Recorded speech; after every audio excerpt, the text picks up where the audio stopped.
الشيطان الرجيم بسم الله الرحمن الرحيم وصلى الله على محمد وعلى آله الطيبين الطاهرين الذين أذهب الله عنهم الرجس وطهرهم تطهيرا اللهم صل على محمد وآل محمد ولعنة الدائمة الباقية على أعدائهم ومنكر فضائلهم وغاصب حقوقهم أجمعين من يوم عداوتهم إلى قيام يوم الدين أما بعد عباد الله أوصيكم ونفسي بتقوى الله فإن التقوى خير الزاد وبها المعاد وتنفع يوم لا ينفع فيه مال ولا بنون إلا من أتى الله بقلب سليم وصلى الله على محمد وعلى آله الطيبين الطاهرين اللهم صل على محمد وآل محمد وعجل فرجهم আমার সুপ্রিয় দর্শক ও শ্রোতাবৃন্দ আসসালামু আলাইকুম ওয়া রাহমাতুল্লাহি ওয়া বারাকাতুহু আপনাদের সকলকে আন্তরিক সালাম ও শুভেচ্ছা জানিয়ে আজকের অনুষ্ঠান ইসলাম ইন বাংলায় আপনাদেরকে স্বাগতম জানাই। আশা করি আপনারা যে যেখানে আছেন ভালো আছেন, কুশল ও মঙ্গলে আছেন, সুখে থাকুন, শান্তিতে থাকুন, সমস্ত প্রকারের দুঃখ কষ্ট থেকে মুক্তিতে থাকুন। আল্লাহ রব্বুল আলামিনের কাছে এই কামনা করি, যারা অসুস্থ আল্লাহ তাদেরকে সুস্থতা দান করুন, যারা ঋণে ভুগছে আল্লাহ তাদেরকে ঋণ মুক্তি করুন। ওইরূপ যাদের জীবনে কোনো প্রকারের অভাব বা অশান্তি আছে আল্লাহ রব্বুল আলামিন তাদের সকলের জীবনে সুখ শান্তি দান করুন ও সকলের মনোকামনা আশাকে পূরণ করুন। আমাদের সকলকে সৎ পথে চলার, অসৎ পথ থেকে দূরে থাকার এবং এক অপরকে সৎ উপদেশ দেওয়ার তৌফিক দান করুন।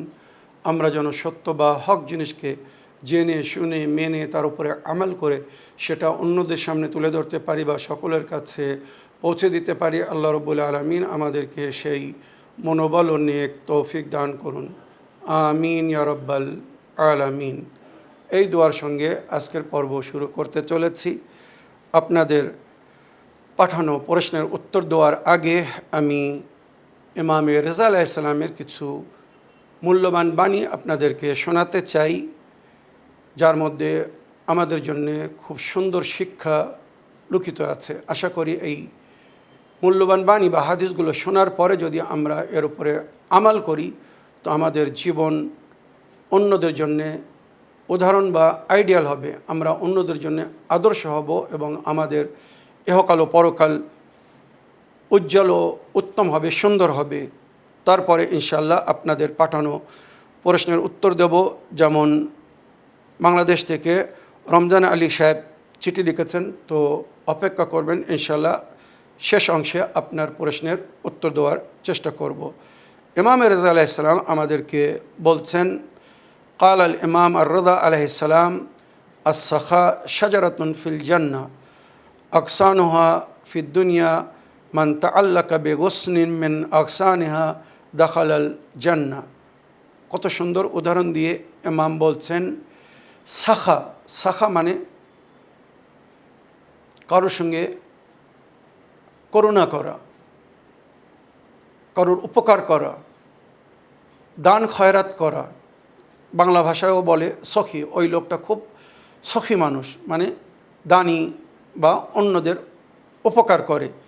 তো ইমাম রেজা আলাইহিস সালাম বলছেন শাখা একটি গাছ,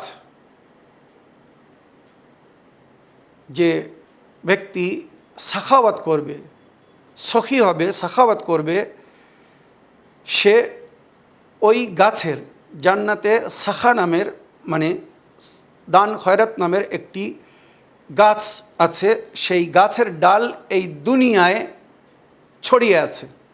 কত সুন্দর উদাহরণ।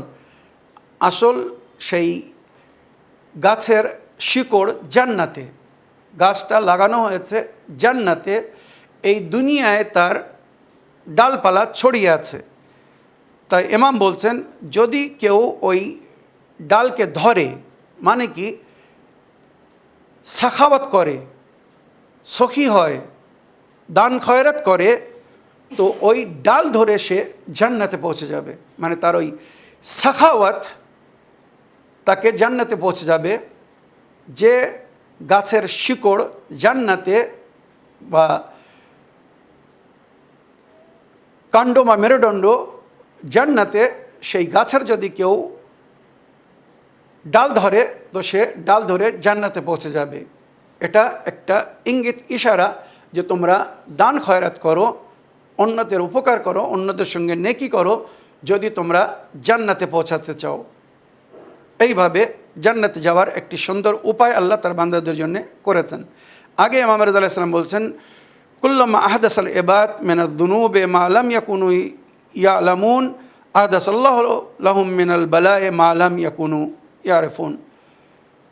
আপনারা দেখছেন খুব প্র্যাকটিক্যাল কথা মাওলা ইমাম রাজা আলাইহিস সালাম বলেছেন। আজ দুনিয়ায় বিভিন্ন প্রকারের রোগ ছড়িয়ে আছে বা ছড়াচ্ছে, যেগুলো এর আগে ছিল না। আজ থেকে 50 বছর আগে যে সমস্ত রোগের সম্পর্কে মানুষ শুনেনি, জানেনি বা জানতো না, আজ সেই সমস্ত রোগ এই দুনিয়ায় ছড়িয়ে আছে বা ছড়াচ্ছে। তাই ইমাম রেজা আলাইহিস সালাম বলছেন, বান্দারা নিজের পাপের মাধ্যমে যত প্রকারের গুনাহ করবে, এমন এমন গুনাহ বান্দারা করছে যেগুলো হয়তো আগে মানুষ ভাবতেও পারতো না। এখানে সেই গুনার বিবরণ বলার, বিশ্লেষণ করার সময় নেই। আজ ইন্টারনেটের দুনিয়া, মোবাইলের দুনিয়া বা কম্পিউটারের দুনিয়া, আপনারা জানেন এই সমস্ত স্ক্রিনের ওপরে, কম্পিউটার স্ক্রিন হোক, মোবাইলের স্ক্রিন হোক, ইন্টারনেট সিস্টেমের মাধ্যমে কত প্রকারের গুনাহ হচ্ছে। যারা শিক্ষিত জ্ঞানী গুণী তারা বুঝতে পারছে আমি কি বলতে চাচ্ছি, যেগুলো আগে ছিল না। কেননা আগে এই সমস্ত স্ক্রিন ছিল না, ডিভাইস ছিল না, কম্পিউটার ছিল না, মোবাইল ছিল না। ওই ধরনের গুনাহ হয়তো যুবকরা, ছেলেরা, মেয়েরা করতে পারতো না, কি বড়রা বুড়োরা কেউ করতে পারতো না। এখন নতুন নতুন গুনাহ করছে। তো ইমাম আলাইহিস সালাম বলছেন, মানুষ যখন নতুন নতুন গুনাহ করবে, আল্লাহ তখন তাদেরকে নতুন নতুন বালা ও মুসিবতে গ্রেফতার করবে। যেরকম যেরকম পাপ বাড়বে সেইভাবে তাদের সাজাও বাড়বে, সেইভাবে আল্লাহ বালা ও মুসিবতে এই দুনিয়ায় ফেলে দেবে, যার কুল কিনারা পাবে না যে এই মুসিবত কী করে আসলো, কোথা থেকে আসলো। এমন এমন রোগ ছড়াবে যেটা ভাবতেও পারবে না যে এই রোগ কী করে আসলো, কোথা থেকে আসলো। এমন এমন রোগ, তার চিকিৎসা খুঁজে পাবে না। আর এটা এখন পুরো বিশ্বে আমরা দেখছি। আস্তে আস্তে এমন এমন রোগ দুনিয়ায় ছড়াচ্ছে যার মানুষ চিকিৎসা খুঁজে পাচ্ছে না। সময়ের সঙ্গে আস্তে আস্তে হয়তো কন্ট্রোল করার চেষ্টা করছে, কিন্তু সে রোগের চিকিৎসা খুঁজে পাচ্ছে না পরিপূর্ণ। তো এটা কেন? তো এটা ইমাম বলছেন, যত গুনাহ বাড়বে, যত পাপ বাড়বে, তত পরীক্ষা বাড়বে, তত রোগ বাড়বে, তত সমস্যা বাড়বে। আল্লাহ ওই সমস্ত পাপের সাজা দিবে এহকালো পরকালে। কাল আল ইমাম রাদা আলাইহিস সালাম, আস-সাগায়ের মিনাদ দুনুব তুরুক ইলাল কাবায়ের। ছোট গুনাহ বড় গুনার জন্য রাস্তা তৈরি করে। মানুষ যখন ছোট ছোট গুনাহ করতে থাকে, তার মন শক্ত হয়ে যায়, কঠোর হয়ে যায়, তখন সে বড় বড় পাপকেও ছোট মনে করে। তাই ইমাম রেজা আলাইহিস সালাম বলছেন, ছোট গুনাহ বড় গুনার জন্য রাস্তা তৈরি করে। ওমান লাম ইয়াখাফিল্লাহ ফিল কালিল লাম ইয়াখাফু ফিল কাসির। অল্পই যখন মানুষ আল্লাহর ভয় করে না, অল্প গুনাহ করতে, তখন বড় গুনাহ করতো, বেশি গুনাহ করতো, ভয় করবে না। গুনার পরে গুনাহ করবে কিন্তু তওবা করবে না, আল্লাহর ভয় তার অন্তরে থাকবে না। ওয়ালাউ লাম ইখাফিফুল্লাহ আন্নাস বিজান্নাতিন ওয়া নারিন লাকানাল ওয়াজিব আন ইয়াতিহু ওয়ালা ইয়াসিয়াহু লিতাফাদ্দুলিহি আলাইহিম। যদি আল্লাহ জান্নাত ও জাহান্নামকে না রাখতো, জান্নাতের লোভ লালসা আর জাহান্নামের ভয় যদি আল্লাহ না দেখাতো, নেকি করলে জান্নাতে যাবে আর বদি করলে, পাপ করলে জাহান্নামে নিক্ষেপ করা হবে। যদি এটা নাও থাকতো, তাও আল্লাহ আমাদেরকে সৃষ্টি করে যা আমাদের উপরে উপকার করেছেন, এর কারণে আমাদের উপরে ওয়াজিব বা ফরজ ছিল আল্লাহর ইতাআত করা আর তার কোনো কথার অমান্য না করা, গুনাহ না করা। কেননা সে আগেই আমাদের উপরে ফজল করম করেছেন, আমাদেরকে সৃষ্টি করেছেন, আর জীবনের সমস্ত প্রয়োজনকে তিনিই পুরো করেছেন। তাহলে কেন আমরা তার খেয়ে, তার জমিনের উপরে থেকে, তার কৃপার নজরের ওপর থেকে নির্ভর করে তার বিরুদ্ধে যাচ্ছি, তার বিরুদ্ধে কাজ করছি। তাই ইমামে হোসেন আলাইহিস সালামের কাছে একজন এসে বলছে, মাওলা আমি চেয়েও গুনাহ থেকে রক্ষা করতে পারছি না, নিজেকে বাঁচাতে পারছি না। তখন ইমাম তাকে বললেন, তুমি 5টা কাজ করো, এরপরে গুনাহ করলে আল্লাহ তোমাকে ধরবে না। 1 নম্বর, আল্লাহর জমিনের বাইরে গিয়ে গুনাহ করো, আল্লাহর জমিনে থেকো না। আল্লাহ জমিনে যখন থাকবে না, আল্লাহ তোমাকে ধরবে না। মাওলা এটা সম্ভব না। আল্লাহর রোজা দোয়া, আল্লাহ দেওয়া রুজি খেও না। আল্লাহ এই জমি থেকে যে রুজি উৎপাদন করছে ওগুলো খেও না। যদি আল্লাহর দেওয়া রুজি না খাও, তা আল্লাহ তোমার কাছ থেকে হিসাবও নেবে না। মাওলা এটা কী করে সম্ভব? বেঁচে থাকতে গেলে খেতে হবে, এতে বাঁচার কোনো লাইন নেই। এক কাজ করো, আল্লাহর নজরের সামনে গুনাহ করো না, আল্লাহর নজর থেকে লুকিয়ে গুনাহ করো। যদি আল্লাহ না দেখে তো কোনো সাজা পাবে না। আল্লাহর নজর থেকে কি করে আমরা আড়াতে পারি? সব জায়গায় আল্লাহ আছেন, আমাদেরকে দেখছেন, এও পারবো না। তাহলে এক কাজ করো, তোমার গুনাহ তুমি সাজা পাবে মরার পরে।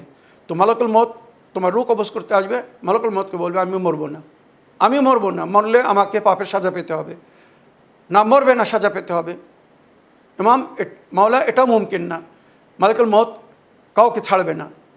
তাহলে এক কাজ করো, আল্লাহর জমিনের বাইরে যেতে পারছো না, আল্লাহর দোয়া রুজি না খেয়ে থাকতে পারছো না, আল্লাহর নজরকেও ফাঁকি দিতে পারছো না, মালাকুল মউতকেও আড়াতে পারছো না। তো এক কাজ করো, মরার পরে যখন তোমার সম্পর্কে বিচার হবে যে এ পাপ করে এসেছে, জাহান্নামে নিক্ষেপ করো, ফেরেশতাদেরকে আল্লাহ বলবেন একে জাহান্নামে ফেলে দাও। তুমি বলবে আমি জাহান্নামে যাব না, এড়ে দাঁড়াবে। মাওলা এ কী করে সম্ভব? আমি যদি এড়ে দাঁড়াই, ফেরেশতারা তুলে আমাকে জাহান্নামে ফেলে দিবে। তো যখন আল্লাহর জমিনের বাইরে যাওয়ার ক্ষমতা নেই, আল্লাহর দেওয়া রুজি না খেয়ে বেঁচে থাকার ক্ষমতা নেই, আল্লাহর নজরকে ফাঁকি দিয়ে গুনাহ করার ক্ষমতা নেই, মালাকুল মউতের থেকে রক্ষা পাওয়ার কোনো উপায় নেই, জাহান্নামে যখন নিক্ষেপ করা হবে মানা করার ক্ষমতা নেই, তাহলে কেন গুনাহ করছো? ওই সাহাবী ফিরে যাচ্ছে, আর তারপরে আর গুনার দিকে ফিরে এসে তাকায়নি। তো আল্লাহ যদি আমাদের উপরে কৃপা নাও করতেন, মানে জান্নাত আর জাহান্নামের লোভ লালসা বা ভয় নাও দেখাতেন, তাও আল্লাহর ইতাত করা উচিত ছিল, আল্লাহর হুকুমের বিরুদ্ধে না যাওয়া উচিত ছিল। কিন্তু মানুষ এর পরেও গুনাহ করছে, ভাবছে না যে একদিনের সাজা পেতে হবে। অনেকেই ভাবছে এখনও তো জীবন অনেক পড়ে আছে, বুড়ো বয়সে গিয়ে তওবা করবো, আল্লাহর উপাসনা ইবাদত করব, এখনও তো যুবক, অনেক দিন বেঁচে থাকবো। না ভাই, কে কখন চলে যাবে কারোর বিশ্বাস নেই। কথায় বলে নিঃশ্বাসের বিশ্বাস নেই। তাই সময় থাকতে তওবা করুন, আল্লাহর কাছে ক্ষমা চেয়ে নিন, আর পাক্কা মজবুত ইরাদা করতে হবে আমি পুনরায় ওই গুনার দিকে ফিরে যাব না যেটা এর আগে করেছি। এর নাম হচ্ছে তওবা। ইমাম রিজা আলাইহিস সালাম বলছেন, ইন্নাল্লাহ আযজা ওয়া জাল্লা আমারা বে সালাসা মকরুন বে সালাসা উখরা। আল্লাহ 3টি জিনিসের সঙ্গে 3টে জিনিসের হুকুম দিয়েছেন, 3টে কাজের সঙ্গে রেখেছেন, একে অপরের সঙ্গে কম্বাইন, সম্মিলিত, জড়িত। এর মধ্যে কোনো একটা যদি করা হয়, অন্যটাকে না করা হয়, তো তার সেই ইবাদত আল্লাহ কবুল করবেন না। আমারা বিসসালাত ওয়া যাকাত, আল্লাহ নামাজ এবং যাকাতের হুকুম একসঙ্গে দিয়েছে। কোরআনের যত জায়গায় নামাজের হুকুম এসেছে, প্রায় তার সঙ্গে সঙ্গে যাকাতেরও হুকুম এসেছে। নামাজ আল্লাহর হক, যাকাত বান্দাদের হক। তো আল্লাহ বলতে চাচ্ছেন, শুধু আমার হক আদায় করো না, আমার সঙ্গে সঙ্গে আমার বান্দাদেরও হক আদায় করো। যারা দরিদ্র, অভাব, গরিব, তাদের মদত করো। আমারা বিসসালাত ওয়া যাকাত ফামান সাল্লা ওয়া লাম ইউযাক্কি লাম ইয়াকবাল মিনহু সালাতু। যদি কেউ নামাজ পড়ে আর যাকাত না দেয়, আল্লাহ তার নামাজকে কবুল করবেন না। ও আমারা বিশুকরে লাহ ওয়ালিল ওয়ালিদাইনি ফামান লাম ইয়াশকুর ওয়ালিদাইহি লাম ইয়াশকুরুল্লাহ। আল্লাহ নিজের শুকরের সঙ্গে সঙ্গে আল্লাহ নিজেকে, মানে আল্লাহর নেয়ামত খেয়ে তাকে আমরা ধন্যবাদ জানাবো বা তার শুকরিয়া আদা করব। তা আল্লাহ বলছেন, আল্লাহ নিজের ও মাতা পিতার, মানে মনে করুন আমি, তো আল্লাহ আমাকে তার শুকর আদায় করার জন্য বলছেন, এবং আমার মাতা পিতারও শুকর আদায় করার জন্য বলেছেন কোরআনে। ওয়াকাদা রাব্বুকা আল্লাহ তা'বুদু ইল্লা ইয়াহু ওয়া বিল ওয়ালিদাইনি ইহসানা। এটা তোমার প্রতিপালকের চূড়ান্ত সিদ্ধান্ত, তার ছাড়া অন্য কারোর উপাসনা করো না। তারপরে যদি কিছু করতে চাও তো নিজের মাতা পিতার সেবা করো, নেকি করো, তাদের খেদমত করো। তো আল্লাহ নিজের শুকরের সঙ্গে সঙ্গে মাতা পিতারও শুকর আদায় করতে বলেছেন। মাল্লাম ইয়াশকুর ওয়ালিদাইহি লাম ইয়াশকুরুল্লাহ। যদি কেউ নিজের মাতা পিতার শুকর আদায় না করে, আল্লাহ আমাদেরকে নিয়ামত দিয়েছেন, আল্লাহর আমরা উপাসনা করছি। মাতা পিতা আমাদেরকে বাল্যকাল থেকে নিয়ে যতক্ষণ আমরা নিজের পায়ে না দাঁড়াচ্ছি, ততক্ষণ পর্যন্ত সমস্ত প্রয়োজনকে পুরো করছেন, খেয়াল রাখছেন, সব কিছু করছেন। তো তাদের এই যে এহসান, এর বদলে তাদের সঙ্গে নেকি করার আল্লাহ হুকুম দিয়েছেন। তো যদি কেউ আল্লাহর শুকর আদায় করে আর মা বাপের শুকর আদায় না করে, মা বাপের সঙ্গে নেকি না করে, তো আল্লাহ তার শুকরকেও কবুল করবেন না। ও আমারা বিল ইত্তাইল্লাহ সালাতুর রাহিম। আল্লাহ নিজের ভয় করে চলতে বলেছেন, আর সিলায়ে রাহম করতে বলেছেন, মানে আত্মীয় স্বজনদের সঙ্গে সম্পর্ক বজায় রাখতে বলেছেন, সবার সঙ্গে সুন্দরভাবে মিলেমিশে জীবনযাপন করতে বলেছেন। তো যদি কেউ আল্লাহর ভয় করে আর তার সঙ্গে যদি আত্মীয় স্বজনদের সঙ্গে সম্পর্ক বজায় না রাখে, তার মানে এই ব্যক্তি আল্লাহর ভয় করে না। ফামাল্লাম ইয়াসিল রাহমাহু লাম ইয়াত্তাকিল্লাহ, যে নিজের আত্মীয় সম্পর্ক বজায় রাখে না, তার মানে সে আল্লাহর ভয় করে না। আর যদি কেউ আল্লাহর ভয় না করে, তো আল্লাহ তার উপরে কোনো প্রকারের দয়া বা মায়া করেন না। সোহেল রাজা আলাইহিস সালাম আন খায়ারিল ইবাদ, ইমাম রেজা আলাইহিস সালামের কাছে জিজ্ঞাসা করা হয়েছে, মাওলা, আল্লাহর সবচেয়ে নেক বা ভালো বান্দা কারা? তো এবারে ইমাম রেজা আলাইহিস সালাম বলছেন, নেক বান্দার পরিচয় শুনুন। নেক বান্দা আল্লাযিনা ইযা আহসানু ইস্তাবশারু, নেক বান্দারা যখন নেকি করে তো তারা খুশি পায়, আনন্দিত হয়। নেকি করার পরে তারা আনন্দিত হয়। ওয়াইদা আসাও ইস্তাগফারু, আর যদি তাদের মাধ্যমে কোনো ভুল হয়ে যায় তো সঙ্গে সঙ্গে ইস্তেগফার করে, তওবা করে, আল্লাহর কাছে ক্ষমা চায়, দেরি করে না। ওয়াইদা আতু শাকারু, আর আল্লাহ যখন তাদেরকে কিছু দেয় বা কেউ যদি তাদের কিছু দেয়, তারা সঙ্গে সঙ্গে শুকরিয়া আদা করে। ওয়াইদা ইবতালু সাবারু, আর যদি কোনো বালা মুসিবতে গ্রেফতার হয়, কোনো পরীক্ষায় পড়ে, তো মনোবলকে বৃদ্ধি রেখে সবর করে, ধৈর্য ধরে। ওয়াইদা গাযবু আফাও, যদি কারোর উপরে রাগ করে তো ক্ষমা করে দেয়, সাজা দেয় না। এগুলো আল্লাহর নেক বান্দাদের পরিচয়। আগে ইমাম রেজা আলাইহিস সালামকে জিজ্ঞাসা করা হচ্ছে, জাহিদ কাকে বলা হয়? জহদ, পরেজগারি। আন সিফাত জাহিদ ক্বালা আলাইহিস সালাম মুতাবাল্লিগ বিদুনি কওলিহি ওয়া মুস্তাইদ লিয়াউমি মাউতিহি মুতাবাররিম বিহায়াতিহি। জাহিদ ব্যক্তির তিনটে পরিচয়। মুতাবাল্লিগ বেদুনে কুতেহি, সে নিজের ক্ষমতা অনুযায়ী নিজের সংশোধন করবে এবং দিনের তাবলিগ করবে, নিজেও ভালো হবে, অন্যদেরকেও ভালো করার চেষ্টা করবে। এইভাবে তাফসীর করা হয়েছে। মুস্তাইদ লিয়াউমি মাউতিহি, আর নিজের মৃত্যুর দিনের জন্য সে প্রস্তুত থাকবে। যে কোনো মুহূর্তে যদি আল্লাহ তাকে নিজের কাছে ডেকে নেয় তো সে প্রস্তুত থাকবে, মানে তওবা করে, নেকি করে নিজেকে রেডি রাখবে। যদি ভুল করে থাকে তো তওবা করে নেবে।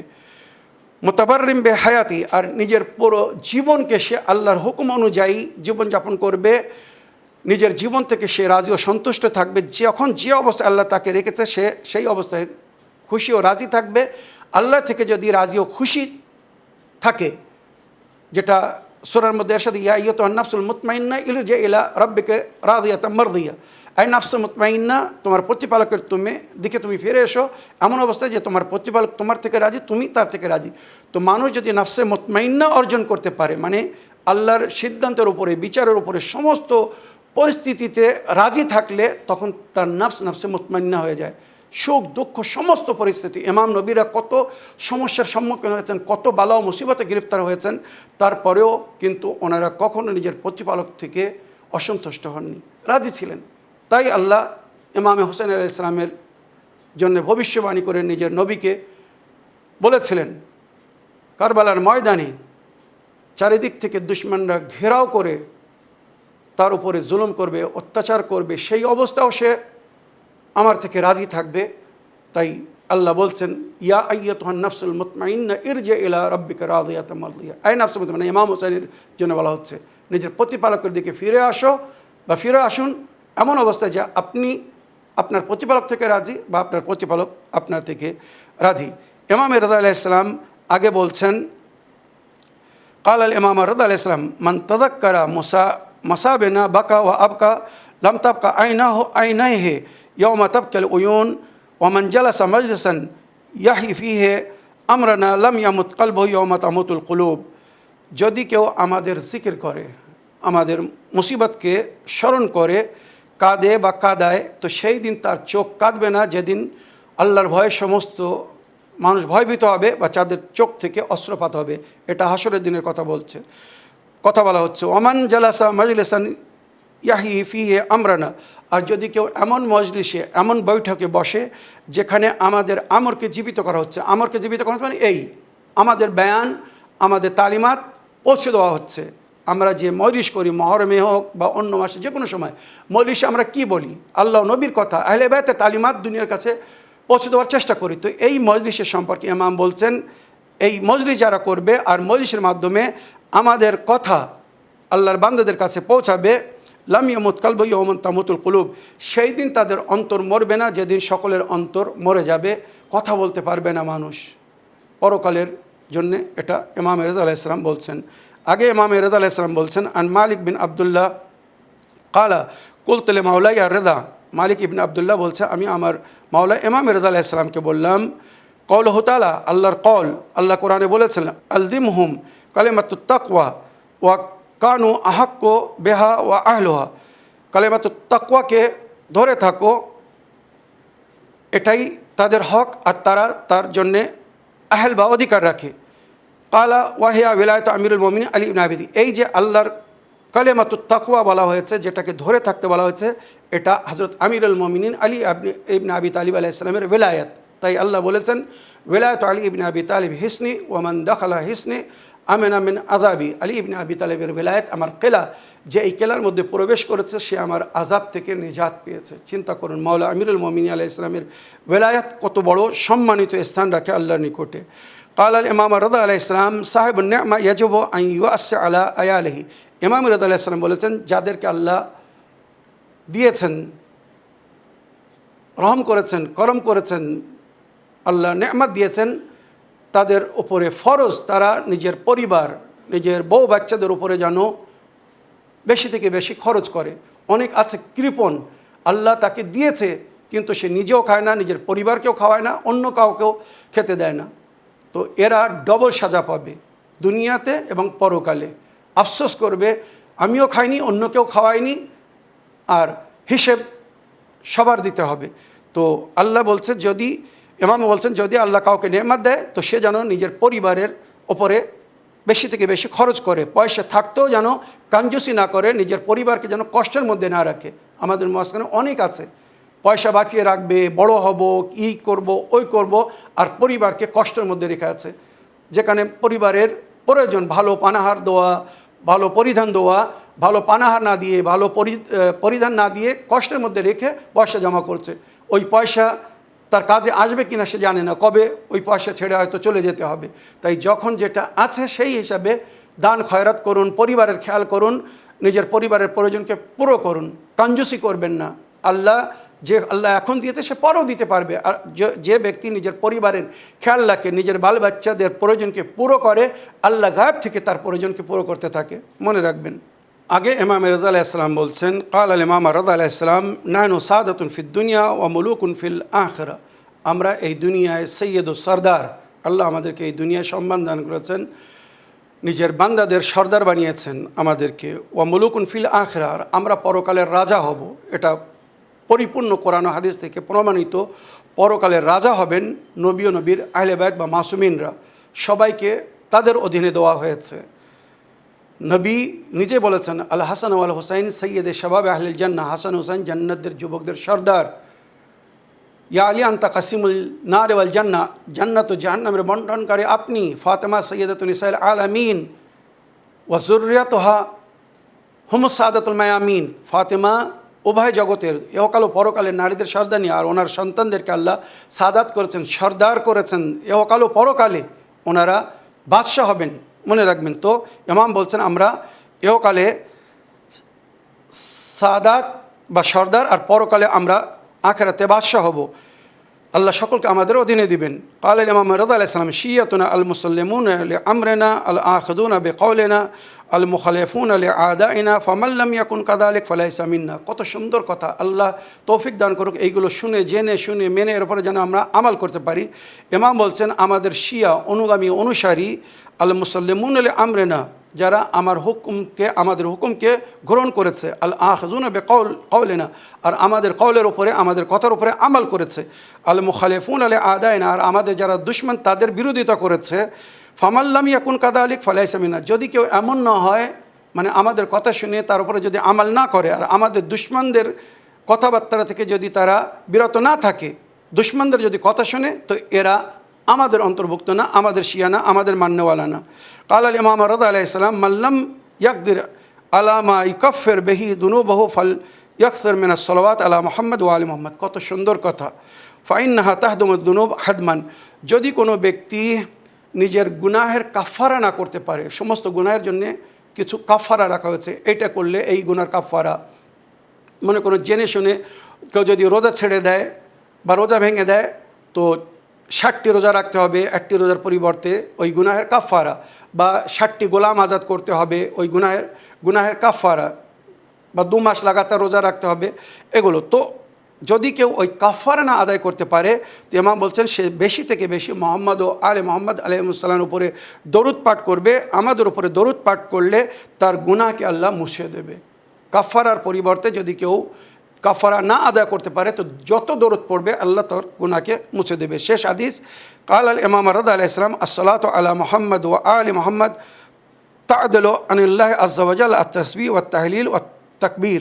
মোহাম্মদ ও আলে মোহাম্মদের উপরে দরুদ পাঠ করা, তসবিহ, তাহলিল আর তাকবীর, মানে সুবহানাল্লাহি ওয়া আলহামদুলিল্লাহি ওয়া লা ইলাহা ইল্লাল্লাহু আল্লাহু আকবার, তাহলিল লা ইলাহা ইল্লাল্লাহ মুহাম্মাদুর রাসূলুল্লাহ যে কালেমা পড়া হয়, ওয়া তাকবীর আল্লাহু আকবার আল্লাহু আকবার আল্লাহু আকবার। এই যে সবসময় আমাদেরকে তসবিহ ও তাহলিল করতে বলা হয়েছে, সুবহানাল্লাহি সুবহানাল্লাহ, আলহামদুলিল্লাহ আলহামদুলিল্লাহ, আল্লাহু আকবার আল্লাহু আকবার। যদি কেউ সলাওয়াত পড়ে, তো এই সলাওয়াত আর ওই তসবিহ তাহলিল আল্লাহর নিকটে সমান দরজা রাখে। মানে আল্লাহু আকবার, আলহামদুলিল্লাহ, সুবহানাল্লাহ এগুলো পড়া আর আল্লাহুম্মা সাল্লি আলা মুহাম্মদ ওয়া আলি মুহাম্মদ বলা আল্লাহ নজরে সমান সম্মান রাখে। ওইগুলো পড়লে যেমন সম্মান পাওয়া যাবে, গুনাহ ক্ষমা হবে, এইরূপ মুহাম্মদ ও আলি মুহাম্মদের উপরে দরুদ পাঠ করলে আল্লাহ তার স্থানকে উচ্চ করবেন, দারাজাতকে বুলন্দ করবেন আর গুনাহকে ক্ষমা করে দেবেন। আল্লাহ আমাদেরকে তৌফিক দান করুন, আমরা যেন এই সুন্দর সমস্ত হাদিসের উপরে আমাল করে নিজের ইহকালকে পরকালকে সুন্দর করতে পারি। এবারে আমি একটি লিখিত চিঠি পড়ব, দেখি কোথা থেকে কে কী লিখছেন। সালামুন আলাইকুম কেবলা, আমি রমজান আলী বলছি। বাংলাদেশে একজন প্রখ্যাত নাস্তিক আসিফ বলছেন, মুসলমানরা বলে এমনি এমনি কিছু সৃষ্টি হয় না, তাহলে আল্লাহ কি এমনি এমনি সৃষ্টি হয়েছে? এই প্রশ্নের আপনার কাছে উত্তর জানতে চাই। ওয়ালাইকুম আসসালাম ওয়া রাহমাতুল্লাহি ওয়া বারাকাতু। আমার প্রিয় ভাই, আল্লাহ ওয়াজিবুল উজুদ। ওয়াজিবুল উজুদ মানে কি? যাকে কেউ উজুদ দেয়নি, যার অস্তিত্ব আপন, আল্লাহ নিজে অস্তিত্বে বা উজুদে এসেছিলেন। আল্লাহকে কেউ উজুদে আনেনি বা আল্লাহকে কেউ সৃষ্টি করেনি। তার কারণ সমস্ত মখলুক যারা সৃষ্টি হয়েছে তারা নিজের সৃষ্টিতে বা বেঁচে থাকার জন্যে নিজের খালিকের ওপরে নির্ভর। আল্লাহ আমাদেরকে সৃষ্টি করেছেন, আল্লাহর বিনা হুকুমে, বিনা আদেশে বা আল্লাহর বিনা সহযোগিতায়, আল্লাহর কৃপা যদি না হয় এক মুহূর্ত বেঁচে থাকার ক্ষমতা আমাদের এই দুনিয়ায় নেই, মনে রাখবেন। তো আল্লাহ যদি মখলুক হতো, আল্লাহকে যদি কেউ সৃষ্টি করত, তো আল্লাহ নিজের খালিকের মহতাজ হয়ে যেত। আর যে মহতাজ সে কখনো খালিক হতে পারে না। উদাহরণস্বরূপ বলছি, কিছু আল্লাহর বান্দারা তার বান্দাদেরকে আল্লাহ মনে করে, খালিক মনে করে, অনেক কিছু মনে করে, যে অমুক আমাদের প্রতিপালক, প্রভু, খালিক ও মালিক। কিন্তু তারও পিতামাতা ছিল, মানে যতক্ষণ তার পিতামাতা ছিল না তারও অস্তিত্ব ছিল না। সে এই অস্তিত্বে আসার জন্যে, এই উজুদে আসার জন্যে নিজের পিতামাতার মহতাজ। তাহলে সে বড় না তার পিতামাতা বড়? বলুন। খিলকাত হিসেবে, সৃষ্টি হিসেবে তার পিতামাতা আগে, তারপরে সে। তার পিতামাতা যদি না থাকে তো সে থাকতো না বা সে হতো না। अल्लाह किसी का मोहताज नहीं है, वो सब का पालने वाला है। আল্লাহ কারোর মহতাজ না। কাদিমে আজালি এই জন্য আল্লাহ করে, সর্বপ্রথম আল্লাহ ছিল আর সর্বশেষে আল্লাহ থাকবে। কুল্লু শাইইন ফান ইল্লা ওয়াজহুল্লাহ, সমস্ত জিনিস ফানা হয়ে যাবে, শুধু আল্লাহ বাকি থাকবে। তো এই যে কোরআনের বিভিন্ন আয়াতে বা নবী করিম সাল্লাল্লাহু আলাইহি ওয়াসাল্লাম বা আহলে বাইত যেভাবে আল্লাহর পরিচয় করিয়েছেন, সূরা তাওহীদের ব্যাখ্যা পড়ুন, তাকে শোনান। কুল হু আল্লাহ আহাদ, বলে দিন আল্লাহ এক অদ্বিতীয়। কুল হু আল্লাহ আহাদ আল্লাহুস সামাদ, আল্লাহ বেনিয়াজ, আল্লাহর কারোর প্রয়োজন নেই। কেননা যে প্রয়োজনীয় সে কখনো খালিক হতে পারে না। মনে রাখবেন, আমরা সবাই প্রয়োজনের মধ্যে, কিন্তু আল্লাহ আমাদের মতো না। আমরা যদি আল্লাহকে মানি তাও আল্লাহ থাকবেন, যদি কেউ না মানে তাও আল্লাহর কিছু যায় আসে না। মনে রাখবেন, এটাই হচ্ছে আল্লাহর সামাদ হওয়ার প্রমাণ, বেনিয়াজ হওয়ার প্রমাণ, যে আমরা যদি তাকে মানি সেও আল্লাহ থাকবে, আর যদি নাও মানি সেও আল্লাহ থাকবে। আল্লাহর কোনো ক্ষতি নেই। কুল হু আল্লাহু আহাদ আল্লাহুস সামাদ লাম ইয়ালিদ ওয়া লাম ইউলাদ। প্র্যাকটিক্যাল রূপে যেমন খ্রিস্টানরা বলে ঈসা নবী আল্লাহর সন্তান, তো আল্লাহ বলছে আল্লাহ না কাউকে জন্ম দিয়েছেন, আল্লাহকে কেউ জন্ম দিয়েছেন, মানে আল্লাহ না কারোর বাপ না কারোর সন্তান। আল্লাহুস সামাদ লাম ইয়ালিদ ওয়া লাম ইউলাদ ওয়া লাম ইয়াকুন লাহু কুফুয়ান, তার কোনো কফ নেই, সমতুল্য নেই, আল্লাহর সমান, আল্লাহর বরাবর কেউ না, তার কোনো পার্টনার নেই। স্ত্রীর রূপে জীবনসাথী বলুন বা সাধারণ কার্যক্ষেত্রের পার্টনার বলুন, আল্লাহর কোনো পার্টনার নেই। হ্যাঁ, আল্লাহর অধীনে আল্লাহর কিছু সৃষ্টি, আল্লাহর বান্দারা আল্লাহর হয়ে কাজ করেছেন, আল্লাহ তাদেরকে ক্ষমতা দান করেছেন। যেমন ইসলাম ছাড়া অন্য কিছু ধর্মের মানুষরা বলে আল্লাহ অমুককে পানির দেবতা করেছেন, অমুককে বৃষ্টিপাতের জন্য দায়িত্ব দিয়েছেন, অমুককে সূর্যের দায়িত্ব দিয়েছেন, অমুককে চন্দ্রের দায়িত্ব দিয়েছেন, অমুককে অন্যান্য নক্ষত্র গ্রহের দায়িত্ব দিয়েছেন। এগুলোও কিন্তু তাদের একটা জিনিস জানতে হবে বা মানতে হবে, যে যেটা তাদের ধার্মিক পুস্তকের মধ্যে লেখা আছে, তাদের ধর্ম হিসেবে সমস্ত দেবী দেবতা বা মহাপুরুষ যাদেরকে তারা সম্মানের নজরে দেখে, পুজো পাঠ করে, এনারাও এক ধরনের ওয়াসিলা, জরিয়া। তো এই যে অদৃশ্য শক্তি বা পুরো বিশ্বকে যে পরিচালনা করছে নিজের শক্তির ও ক্ষমতার মাধ্যমে, তার চেয়ে তো বড় কেউ নেই। কারণ তার চেয়ে তো যদি কেউ বড় থাকতো, মানে সে যদি সৃষ্টি হতো, সে যদি অন্য কারোর মখলুক হতো, তো সে তার অধীনে হতো। আল্লাহ কারোর অধীনে না, আল্লাহর অধীনে সবাই। তো আমার প্রিয় ভাই রমজান সাহেব, ওই সমস্ত নাস্তিকদের সঙ্গে বৃথা তর্ক করে সময় নষ্ট করবেন না। শুধু তাদেরকে এতটুকু বলবেন, তুমি একবার তোমার অস্তিত্বকে নিয়ে ভাবো। তোমাকে যদি কেউ সৃষ্টি না করতো, যে প্রসেসে তুমি এই দুনিয়ায় এসেছো, যেটা ইমামে নবী আলাইহিস সালাম বা ইমামরা আমাদেরকে বলেছেন, তোমরা নিজের বাস্তব জীবনে 4টে জিনিস মনে রেখো, তোমাদের ওজুদ অস্তিত্বকে তোমরা বুঝে নেবে। 1, তোমাদেরকে এই দুনিয়ায় কে পাঠিয়েছে। 2, তোমাদেরকে এই দুনিয়ায় কিভাবে পাঠিয়েছে। 3, এই দুনিয়ায় তোমাদেরকে কী জন্যে পাঠিয়েছে। আর 4, এই দুনিয়ায় কতদিনের জন্য পাঠিয়েছে। তো যখন এই প্রশ্নের উত্তর করবে তোমাদেরকে এই দুনিয়ায় কে পাঠিয়েছে, তো পরমেশ্বর, প্রতিপালক, ঈশ্বর আল্লাহকে স্মরণ করবে। কিভাবে পাঠিয়েছে? মাতা পিতার মাধ্যমে। তোমরা আসমান থেকে পড়োনি, তো মাতা পিতাকে স্মরণ করবে। কী জন্যে? তো আল্লাহর উপাসনা ইবাদতের জন্য। ওয়ামা খালাকতুল জিন্না ওয়াল ইনসা ইল্লা লিয়াবুদুন, যেটা আল্লাহ নিজে বলেছেন, আমি জিন্ন ইনসকে সৃষ্টি করিনি, কিন্তু আমার উপাসনা বা আমার ইবাদতের জন্যে। কতদিনের জন্য এই দুনিয়া পাঠিয়েছে কেউ জানি না, কেউ জানে না কে কখন এই দুনিয়া থেকে চলে যাবে। এসেছে, কিন্তু আসারও সময় নির্ধারিত ছিল না। কোন দিন এই দুনিয়ায় সে ভূমিষ্ঠ হবে, ওইরূপ কোন দিন এই দুনিয়া থেকে চলে যাবে সেও কেউ বলতে পারবে না। আল্লাহ যখন ইশারা হবে, যে দিনে আল্লাহ হুকুম দিবেন, যে সময়ের জন্য আল্লাহ অনুমতি দেবেন, সেই সময় এই দুনিয়ায় সে ভূমিষ্ঠ হয়, জন্মগ্রহণ করে। আর যেদিন আল্লাহ তাকে তুলে নেবেন, তাকে এই দুনিয়া থেকে যেতে হবে। তো সর্বশক্তি আল্লাহর হাতে। সুতরাং সে কারোর মোহতাজ না, সে কারোর সৃষ্টি না, সে সকলের সৃষ্টিকর্তা, সকলের খালিক। যে খালিক হয় সে কখনো মখলুক হয় না। মখলুক হয়ে গেলে সে সীমিত হয়ে যাবে, আর আল্লাহ সীমিত না। আল্লাহ অদৃশ্য এবং সীমান্তের বাইরের, মানে কোনো সীমান্ত নেই আল্লাহর। আল্লাহ সমস্ত জায়গায় আছেন এবং থাকবেন, আর সমস্ত জায়গা থেকে আমাদেরকে দেখছেন, শুনছেন, আর আমাদের নেকি বা বদির জাযা সেই আল্লাহই দেবেন। আল্লাহর কাছে কেউ প্রশ্ন করবে না, সবার কাছে আল্লাহ প্রশ্ন করবে। এই হচ্ছে কোরআন ও হাদিসের কথা। এই বলে আমার আজকের বক্তব্য এখানে শেষ করলাম। ওয়া আখিরু দাওয়ানা আলহামদুলিল্লাহি রাব্বিল আলামিন। ওয়াসসালামু আলাইকুম ওয়া রাহমাতুল্লাহি ওয়া বারাকাতুহু।